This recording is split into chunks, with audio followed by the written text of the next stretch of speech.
Today's sponsor is Datadog, a real-time monitoring platform that unifies metrics, logs, and distributed traces from your cloud containers and orchestration software. Datadog's container-centric monitoring features allow you to track the health and performance of your dynamic container environment. The container map provides a bird's-eye view of your container fleet, and the live container view searches, groups, and filters your containers with any criteria, like tags, pods, or workspaces. To start monitoring your container clusters, sign up for a free trial today, and Datadog will send you a free t-shirt.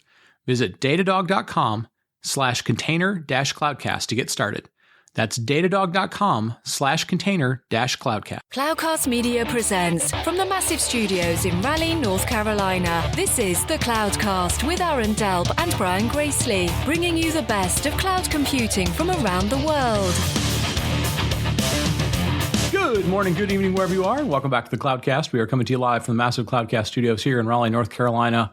Hope everybody is having a good January 2024. The month is continuing to move along, and weathers are all over the place. I've seen blizzards in places. I've seen weather warming up. Everybody's staying warm and safe. And if you're in the southern hemisphere, hopefully you're probably already warm. But otherwise, hope everybody's having a good January so far. It's been interesting so far this month. I think if I look back to last year, we were, if I look sort of the end of 2022 to 2023, we were kind of going through this uncertainty, and we started seeing some tech layoffs in early 2023. And it felt like, okay, the pandemic had sort of ended or was very close to sort of being under control. We had seen all sorts of hiring happen because of the pandemic, a whole bunch of shifts in, where revenues were going, and money had flowed into the economy from governments, and, certain things had happened and all sorts of stuff. And at the time, I think we all sort of thought, okay, well, that was going to be sort of the correction that was going to happen post-pandemic. And then we were going to have this sort of thing that went along with it, which was, the economy was going to be slower because there was a lot of uncertainty about, is this the new age that we're sort of in? And I think it surprised a lot of people at the beginning of the year, and it sort of, faded away by February, and then the year sort of got into a level of normalcy. And what we've seen over the last month, or the last, 3 weeks, if you will, is I think a lot of us expected the year to sort of start off fairly slow. The economy is starting to get a little more robust. It's not, booming by any means, but it's kind of getting back to a level of normalcy. We're seeing some growth in pockets. We're seeing some interest rates come down. And, I think we sort of thought, okay, we're going to kind of slowly move into the year. And that has been not the case. I think what we've seen is a number of companies, especially in the tech sector, maybe not in other parts of the economy, but in the tech sector in particular, it feels like we have seen kind of a January 2023 2.0 as is January 2024. So we've seen quite a bit of transition here early in the year, early in the first month. I think it's surprised a lot of people. I think there's been some layoffs. We've seen some announcements from companies like Broadcom and so forth. Anyways, what I want to try and do is kind of dig into a little bit of that. Why is some of this stuff happening? Some of the responses from people, I think, are worth digging into because they're somewhat understandable, but also maybe some misguided responses and so on and so forth. So anyways, we're going to try and dig into that after the break. Are you looking to stay ahead of the curve in the latest trends in enterprise tech? Look no further than the Breaking Analysis podcast with Dave Vellante. This data-driven program dives into the most important topics facing the enterprise tech industry today. With a data-first approach that leverages ETR's renowned surveys of IT decision-makers and insight from the CUBE community, Breaking Analysis delivers in-depth research on the most important topics facing technologists and IT buyers. Whether you're a business leader, an IT professional, investor, or just an avid follower of the industry, this podcast is a must-listen. Just search Breaking Analysis Podcast wherever you get your podcast and tune in today to stay ahead of the game in enterprise tech. And we're back.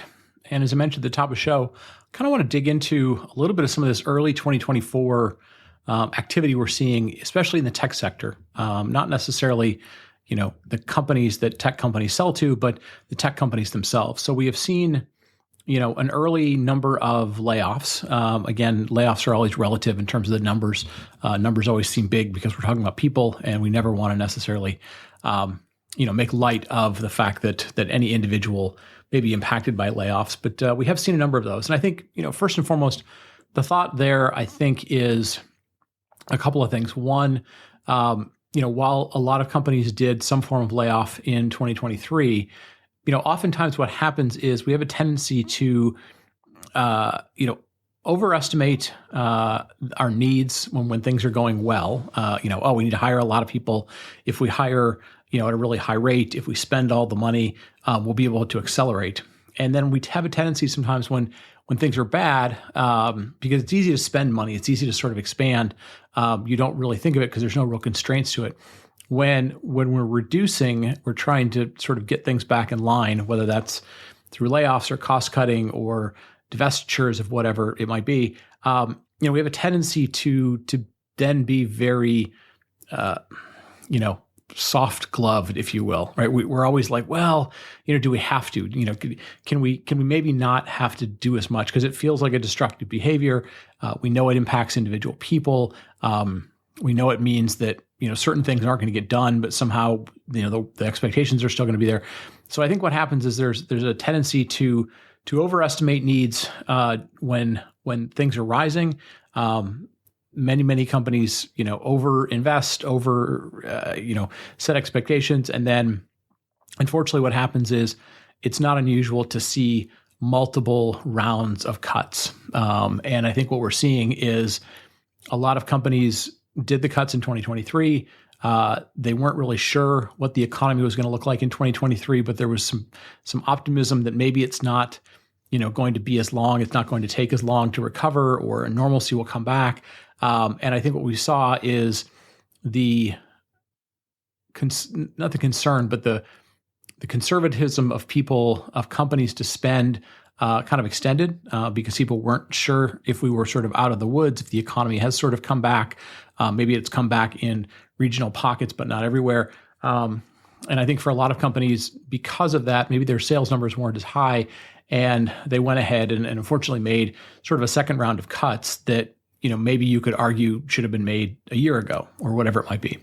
And those are always no fun, but I think, what tends to happen is, you do see this sort of secondary round oftentimes maybe is bigger than the first round, but oftentimes is done with a little more force in terms of trying to correct whatever imbalance has been created in terms of number of people or expenses or lack of priorities, lack of accountability, whatever. So I think that's ultimately what we're seeing here at the beginning of 2024 is, a lot of companies who either didn't, the first round didn't necessarily fix their business or put them in a situation in which, they got back to the numbers that they were expecting, or, they didn't see necessarily the sales growth or the growth or whatever, they needed in order to see what 2024 was going to look like. So, it'll be very interesting to watch if this is sort of like 2023, where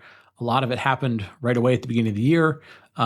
We then ended up seeing, a number of companies sort of recover from a stock price perspective, or if this is more of just has to be done for the survival of the business. So I think that's going on. I think the second thing is we are in the beginning or the middle of what's going to be a big come down for all of the 2021, 2022 unicorns. We're already beginning to see a few companies, and we'll get into it in Cloud News of the Month in February. We're already beginning to see a few companies who are beginning to sell their assets, close their doors. We've seen some small acquisitions, but they've mostly been sort of, a few people. So we've seen a few companies in that space. I suspect we're going to see many more of those. And so they're very possible that, certain companies are doing some of their layoffs in anticipation of being able to potentially acquire some companies, literally almost out of bankruptcy at very low cost, but potentially be able to pick up some very interesting technology. So there's that possibility happening as well. The third thing that's going on, I think, is, we're beginning to see in some industries, some parts of our industry, especially the ones tied to Broadcom in particular, or previously tied to VMware, we're seeing the announcements come from Broadcom. And the first biggest one that they're making beyond the things that they did at the end of last year around their product was they made a number of announcements around the things that they're doing with their partner ecosystem and without their partner ecosystem. And so we've seen some layoffs at companies that were very strong partners of VMware, no longer needing their partner organizations anymore. And so we've seen some layoffs because of that. So there's some things that are happening, that are, I think, driven by macro level things. There's a few things that are sort of smaller level. And then we've seen some interesting, I don't know, I'll call it noise. I don't want to call it signals at this point. I feel like we're calling it noise, but we've seen a couple of interesting articles being written, a few sort of testimonials, if you will, from various people at both AWS and at GCP recently. So, I spoke about an article that Justin Garrison wrote. He had been previously at AWS. He recently left. Forrest Brazil, who had previously been at GCP, he recently left, and he's made some comments on some of his Substack things. Adrian Cockcroft, who had previously been in AWS. And I think what we're seeing with some of that is, you can go read it. I put the links in the show notes. It's interesting to see some people who, make some comments about things where I think there's some disconnects between them having a bigger understanding of the business and them looking at their individual situations and thinking that their individual situations are central to the bigger things that the business is trying to change. So, in the case of the articles about AWS, at the crux of those, they're basically saying, AWS, like many companies, is sort of wrangling with this challenge of return to office, right? And AWS has been very vocal about wanting people to return to office. I mean, if we go back and remember, it wasn't AWS unique. They were very, very adamant about working in the office and only allowing people to work in the office, not to be a remote worker, period, for Amazon or AWS. But many of the big tech companies were this way. Google was this way, and others have been this way. So, to a certain extent, this is them trying to get back to a known state that happened before the pandemic, but also kind of, they weren't terribly, terribly remote friendly before, right? So their business is not necessarily designed to work that way. And so you're seeing some people who, through various means have been told one way or the other, look, the way going forward is going to be in the office, and, you have an opportunity to comply with that.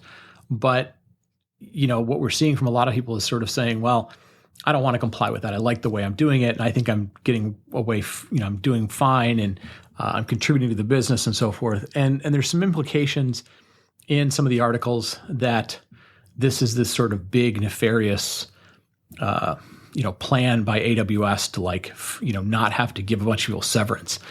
And there may be some small inkling to that. I think the reality of this is, Amazon's business in its best days essentially was very, in the office centric. And it was, kind of the way that they did their organization. It's the way that innovation happened. It's the way that people were interacting with each other. And, I think that's it more than anything else. There's also some misguidedness in some of the articles about, well, they laid off people and therefore all their services are going to go bad, or they laid off people and therefore they're tanking their stock price. Well, those things don't necessarily align themselves with reality. I don't want to speak about internally what's going on with Amazon.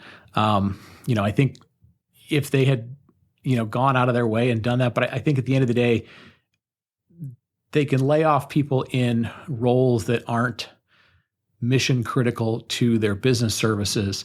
And while there's a lot of you build it, you run it at AWS, not every role is necessarily tied to that. So I think people have to be a little bit cautious when they say things like, certain roles were reduced, therefore, there's going to be major outages at one of the major cloud providers. I think that's sort of a bridge too far.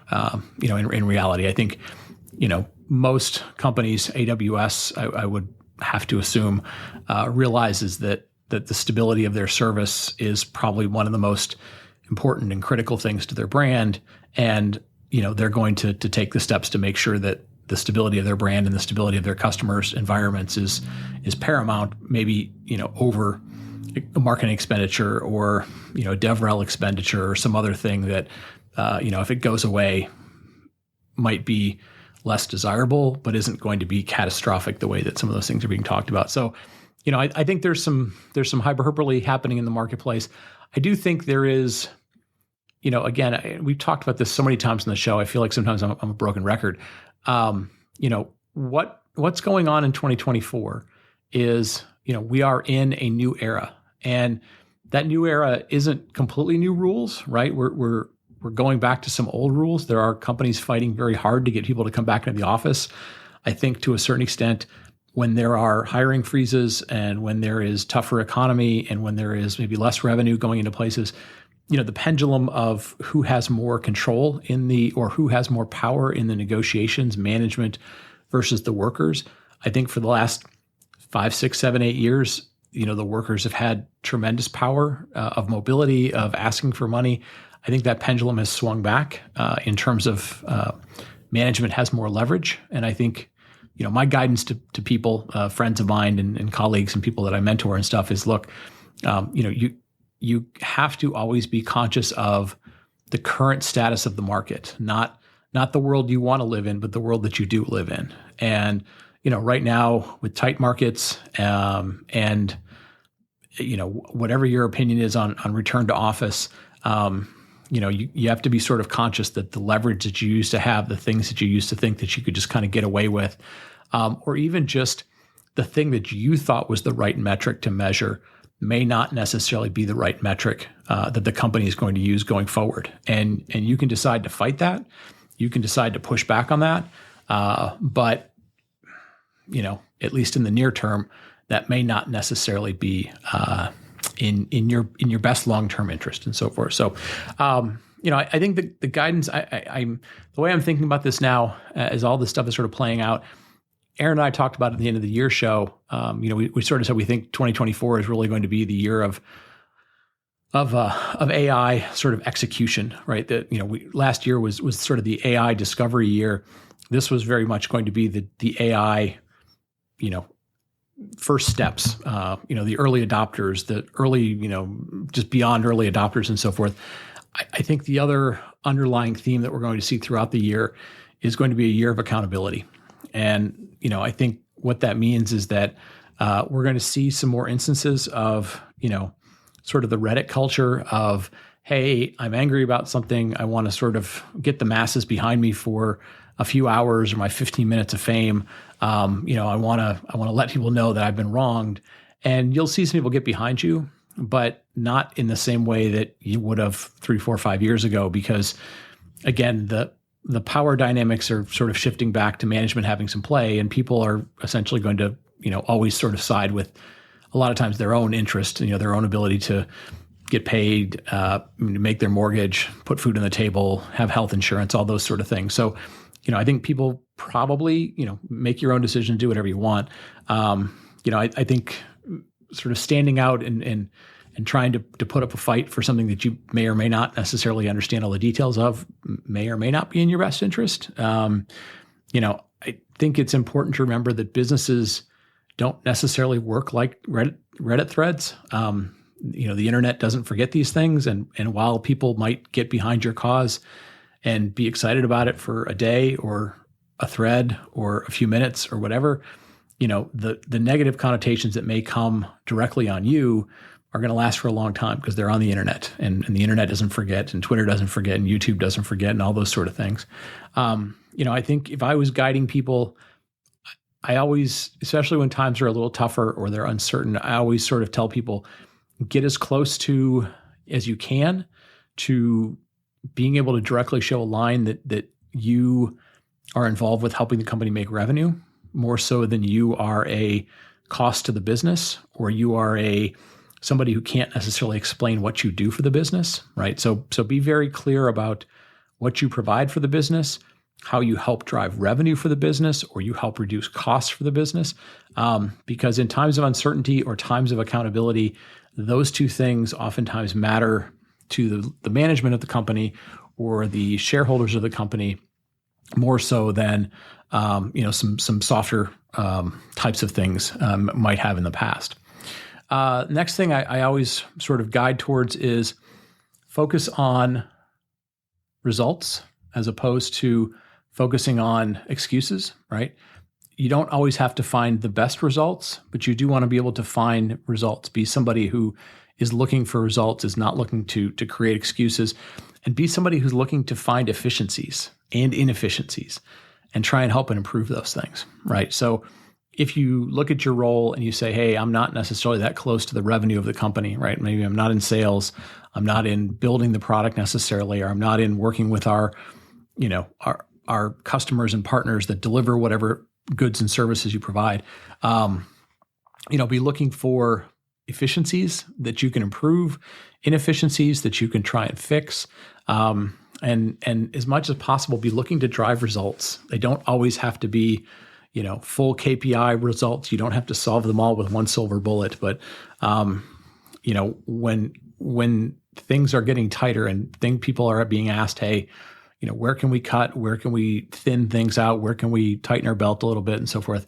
You want to be on the side of, looking at things from a positive perspective, as opposed to being somebody who's pointing out negativities or is, driving cost up and sort of still living with the rules that existed in the past. And again, the thing to remember in all this is in the bigger picture of, where does tech sit in the bigger picture of things? It's usually on the more sort of upward curve type of thing, but it goes through periods. And it seems like right now we're maybe in a sort of a flatter period to a certain extent, right? We'll see how long that lasts. But as a result of that, the dynamics of management and workers is going to change over time. The dynamics of, what were the rules 2 or 3 years ago don't necessarily extend into the next fiscal year. This was kind of why Brandon and I did the How to Survive Q1 show a week or so ago. But I think, I would sort of keep all those things in mind as you're thinking about your role, as you're evaluating your role, as your company's rolling out Q1 and so forth. It's interesting to watch just sort of the dynamics in our industry. We have a tendency to be followers sometimes. When something is happening in our industry, lots of other people tend to jump on board with it. They tend to want to make decisions faster rather than slower. And our hope is that, the things that are going on in our industry right now that are, disturbing to people and frightening to people and so forth don't last very long. But the only guidance we can kind of give is, kind of keep your head on a swivel, be aware of sort of what the new rules are. Don't get yourself hung up in, pure inflexibility of what the old rules were. Because again, the market has changed. If you don't accept that the market has changed, you only have sort of yourself to blame if certain things sort of come your way and you push back on them because you're not adapting to the marketplace. So, anyways, it's an interesting time that we're in. I think, like I said, it feels like a little bit of January and February of 2023, if you want to go back and listen to any of those shows, or if you want to kind of go back and do a little bit of historical context of what that looks like. But it does feel like we're sort of seeing a second correction to, all the things that came out of the pandemic in terms of just numbers and velocity of companies, and tech to a certain extent is, it's going through sort of a natural, reshuffling because, some big acquisitions have happened. AI is sort of making people rethink priorities about stuff. So just kind of be aware that the rules have changed somewhat. The game has changed somewhat, and your position, while it may not feel like it's changed, probably has changed a little bit. So anyways, that'll kind of wrap it up. I thought it was, I'm kind of doing this one just as a point of historical, what's going on. Because I think anytime we have dips, anytime we have sort of a rush of a lot of activity, it's important to just sort of figure out like, well, what's going on? Is this a macro thing? Is this a micro thing? And again, does this look or smell like anything we've seen before? Does it rhyme with anything in the past? So with that, I'll wrap it up. Hope everybody's doing well. Again, I hope your January is going well for you. If you're in a pinch, if some things have happened, let us know. We're always, open to try and do the best we can, make an introduction for you or things along those lines. So anyways, with that, I'll wrap it up. Hope you're all doing well. Thanks for listening to the show. Thanks for giving us some of your time every week. Thanks for telling a friend. Thanks for helping us grow the community. Again, we did make one small change. We changed our social media handle. So we are now Cloudcast Pod. We used to be at the Cloudcast Net everywhere, and we had some problems getting it in some of the other newer social media things. So we have changed it to Cloudcast Pod, CloudCastPod at Cloudcast Pod on all the social media. So linked Twitter and our X and Instagram and TikTok. So you can find us there if you want to follow along for any of the social media stuff to do. And we do expect to start doing more and more social media stuff once Aaron and I get through some things here in January. So would love a follow. And with that, I'll wrap it up and we'll talk to you next week. Thank you for listening to The Cloudcast. Please visit thecloudcast.net to find more shows, show notes, videos, and everything social media.